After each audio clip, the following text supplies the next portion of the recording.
Hey everyone, in this video I'll show you how to recreate viral TikTok transitions with CapCut. Let's get started. First, open CapCut and import all your clips. Then split your clips right at the motion, like a head turn or hand wave for smoother transition.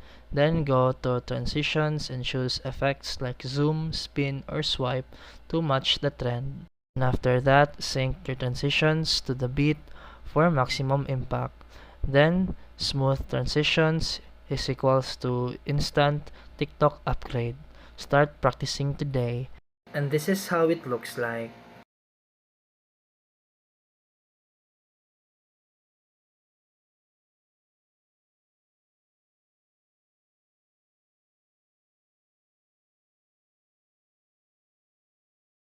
And that's it for today's video. If you found this helpful, please like and subscribe for more videos.